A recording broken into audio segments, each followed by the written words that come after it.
Allison Parker was a 24-year-old television news reporter working for WDBJ-7, a CBS affiliate based in Roanoke, Virginia. She was a young woman who had worked her way into broadcasting through dedication, but little did she know that it would all end in tragedy. On the morning of August 26, 2015, Allison Parker and her cameraman, 27-year-old Adam Ward, visited Bridgewater Plaza near Smith Mountain Lake in Virginia. They were there to interview Vicki Gardner, the executive director of the local Chamber of Commerce. The subject of the interview was an upcoming community event at the lake. Nothing controversial, nothing unusual. Just a short, light-hearted local interest segment meant to inform viewers about something happening in their area. Everything was going as planned for a few moments. There was nothing about that morning that should have put either of them in danger, or at least that is what everyone thought, because just seconds after the interview started, something happened that none of them ever expected.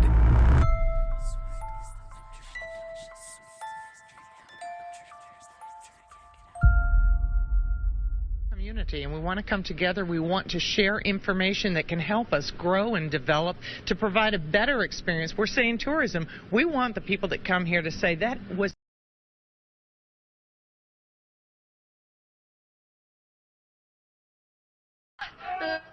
Okay, not sure what happened there. We will, of course, let you know as soon as we find out what those...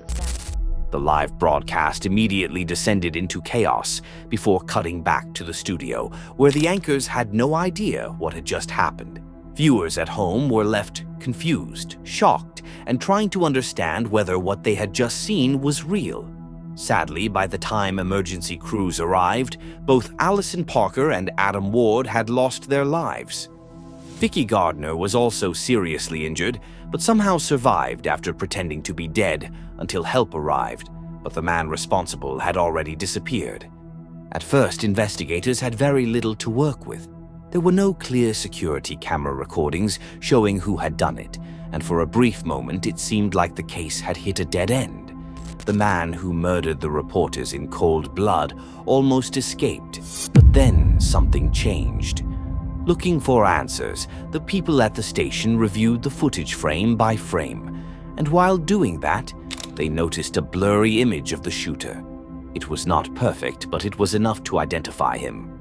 From a particular frame that they managed to capture, the gunman seemed much too familiar. He was eventually identified as a former WDBJ employee named Vester Lee Flanagan II, who had worked under the professional name Bryce Williams, and this is where the story becomes even more disturbing. This was not a random attack. He had actually worked with Allison and Adam before. According to former co-workers, Vester had a long history of conflict with the people around him. Even before joining WDBJ, he had reportedly struggled to keep jobs due to repeated disputes and aggressive behavior. Co-workers described him as difficult to work with, quick to anger, and someone who often turned minor disagreements into major confrontations.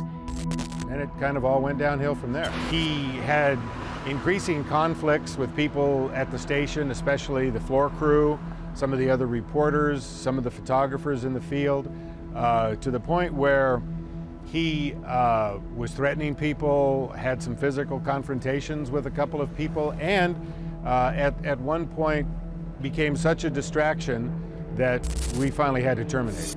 In 2012, he was hired by WDBJ, but the same problems quickly followed him there. Multiple employees complained about his behavior, and management eventually decided to let him go less than a year later. Reports say that when he was fired, police had to escort him from the building because of the way he reacted. After losing his job, his resentment only continued to grow. He blamed others for what had happened to his career and became fixated on the people he believed were responsible. Among those people were Allison Parker and Adam Ward. For more than 2 years after being fired, that anger never seemed to go away. Then, on the morning of August 26, 2015, it all came to a horrifying conclusion. Investigators later determined that he had tracked down where the news crew would be filming and waited nearby. As soon as the live interview began, He made his move, but the attack itself was only part of what he had planned. Not long afterward, he sent a lengthy manifesto to ABC News in which he admitted responsibility and attempted to explain his actions.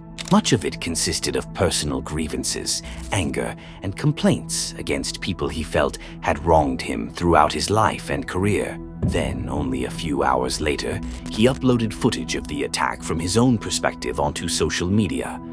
At that point, there was no longer any doubt about who was responsible, and a nationwide manhunt immediately began.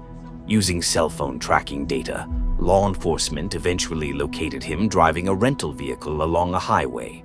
When officers moved in, he sped away, leading them on a pursuit that ended when his vehicle crashed. Before officers could reach him, he turned the weapon on himself, and just like that, the manhunt was over.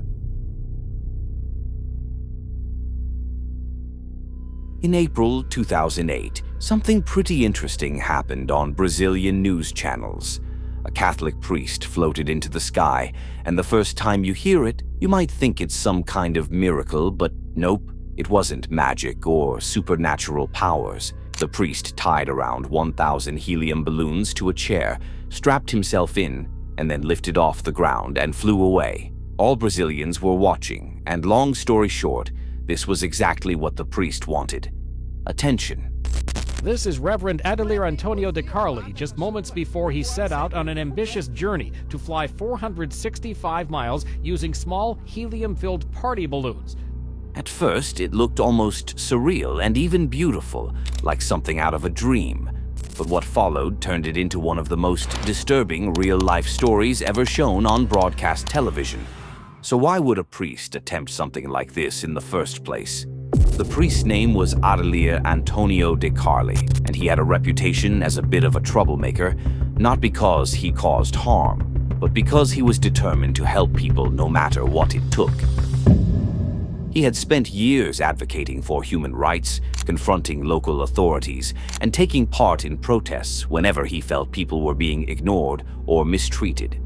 Around 2007, he came up with a new idea, one that was meant to support a project he cared about deeply. In his town, many truck drivers passed through regularly, and he often preached to them. He wanted to build a roadside chapel where drivers could stop, rest, and receive spiritual support. The problem was funding.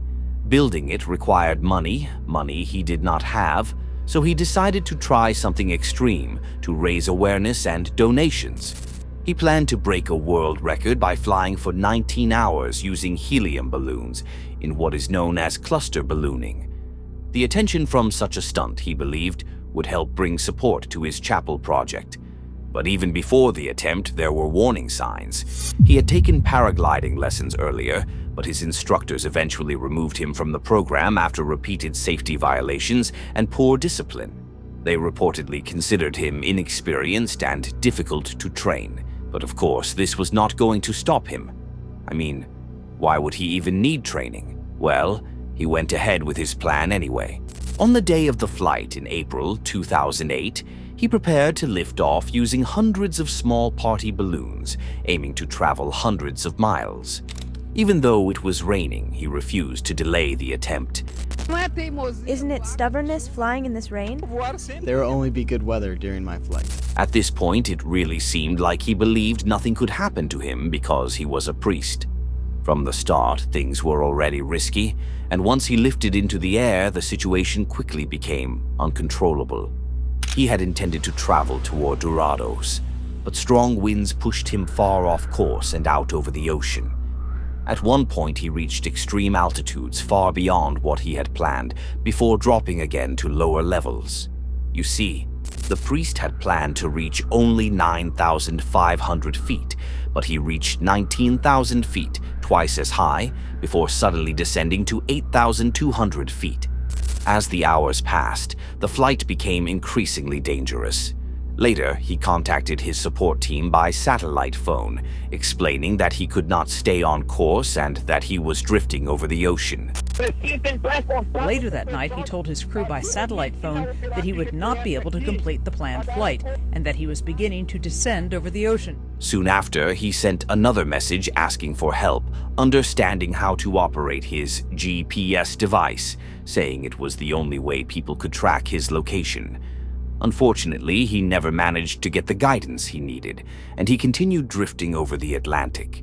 That was the last communication anyone ever received from him. A large search operation was launched immediately. The Brazilian Navy and Air Force deployed helicopters, planes, and boats, and his disappearance made headlines across the country. Search teams focused on coastal regions, hoping he had drifted only a short distance offshore. Fire department officials say they're focusing their search on the southern coast of Brazil. Winds apparently had pushed DeCarli about 31 miles off the coast when he last made contact. Pieces of his balloons were also found here. A couple of days later, they spotted a cluster of balloons floating in the ocean, but there was no sign of him. Days turned into weeks, and still nothing was found. 3 months later, a body was recovered off the southeastern coast of Brazil. DNA testing later confirmed it was him. In the end, he rose into the sky in front of cameras, but his journey ended alone in the ocean. Some saw him as courageous, others as reckless, but most agreed that everything he did was driven by his desire to help others and support a cause he believed in. In 2006, a Chicago news reporter named Carol Bogart was out in the field reporting on a scene that occurred the night before at a railroad crossing. She was there with her cameraman, trying to get the perfect shot near the train tracks, and they had already attempted it once but did not quite get the result they wanted.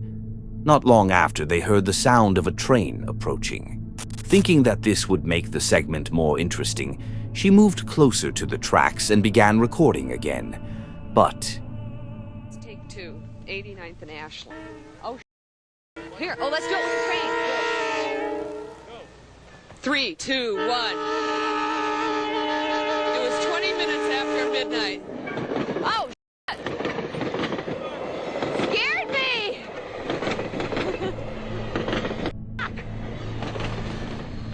she was almost hit by the train.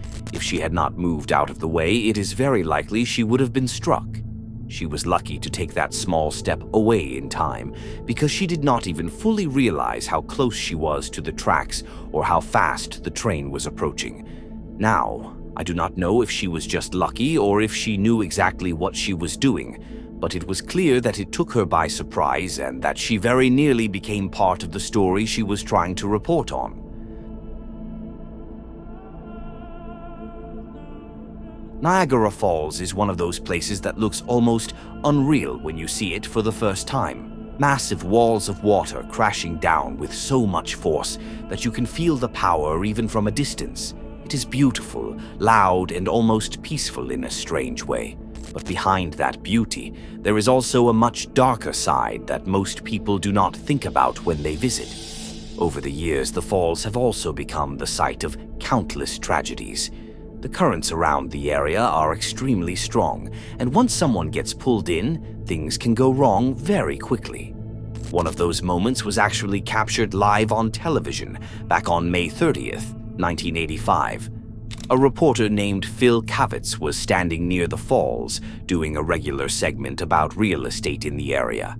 Everything looked completely normal at first, just another calm broadcast with the waterfall in the background. But then something started happening behind him. Factories, hotels, and other buildings line the river. Then Frederick Olmsted started a campaign to persuade New York to buy the land. Oh my God! Holy sh**! Oh my God! Oh my... The camera picked up a man being pulled into the rushing water downstream. Within seconds, the current carried him closer and closer to the edge of the falls, and there was nothing anyone could do as he was taken over the 170-foot drop. He did not survive the fall. Later on, recovery efforts were made in extremely difficult conditions. The area beneath the falls is dangerous and chaotic, and retrieving anything from there is not easy. The man was eventually identified as 56-year-old Robert Aarons, and investigators concluded that his fall was intentional. Sadly, his case is just one of many connected to Niagara Falls over the years. Thousands of bodies have been recovered from the base of the falls throughout the last century and a half, and while many of those cases were intentional, not all of them were. The reality is that once someone goes over the edge, survival becomes extremely unlikely. The water is cold, fast, and powerful enough to disorient even strong swimmers. On top of that, the currents near the edge can reach extreme speeds, making it almost impossible to escape once you are caught in them. And even if someone manages to make it through the drop itself, the rocky terrain at the bottom creates yet another deadly obstacle. It is a place that looks peaceful from afar, but up close, it is a reminder of just how powerful and unforgiving nature can be. On August 30th, 2021, reporter Shaquille Brewster was live from Gulfport, Mississippi, covering Tropical Storm Ida. He was reporting on the conditions and what residents in the area could expect as the storm moved through, when something completely unexpected happened on camera. While he was live, a man driving by noticed the news crew, pulled over in a truck, and approached the scene. At first, he began shouting and aggressively confronting the crew. The situation quickly escalated as he continued to berate them, creating a tense and uncomfortable moment during the live broadcast. Eventually, the encounter turned physical.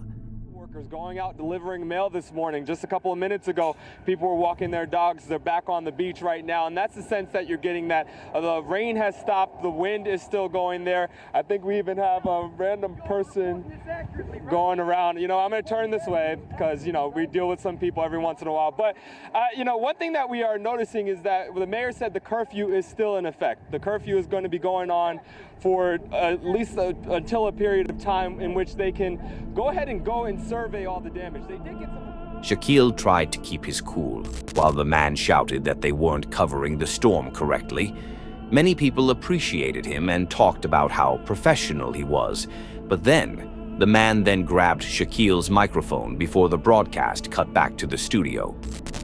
Ahead and do that survey to make sure that they're okay. Craig, I'm going to toss it back to you because we have a person who needs a little help right now. Hey. We're going to check in with Shaq Brewster just to make sure all is well. There's a lot of crazy out there, And Bill Cairns, thank you as well. Again, we'll make sure Shaq's okay, and we'll update you here in just a few moments. Right now, though. According to the Gulfport Police Department, when the camera cut back to anchor Craig Melvin, the man actually assaulted Brewster off camera. You could tell from the anchor's reaction that something serious was happening, as he appeared visibly concerned about what might be going on in the field. Thankfully, Shaquille and his crew were ultimately okay. The man, identified as 54-year-old Benjamin Eugene Dagley, was later charged with 2 counts of simple assault, 1 count of disturbing the peace, and 1 count of violating an emergency curfew. He was eventually arrested by U.S. Marshals at a shopping plaza in Dayton, Ohio, after authorities located his white pickup truck in the parking lot. Dagley also had a criminal record and was potentially in violation of probation out of Cuyahoga County, Ohio, for allegedly traveling without authorization. The whole situation left viewers on edge at the moment the broadcast cut back to the studio, not knowing if Shaquille was safe. And when you look at other live broadcasting interruptions, like the one involving Allison Parker and Adam Ward, it becomes clear that situations like this can turn very serious very quickly, especially when dealing with unpredictable individuals. In this case, everyone was okay, thankfully, but there are many more encounters like this that are often not recorded. It can happen anywhere, in cities, forests, or remote areas. And if you want to see more cases that were actually captured on camera, you can check out more videos from my channel. In fact, YouTube thinks you will enjoy the video on the screen right now, so give it a try.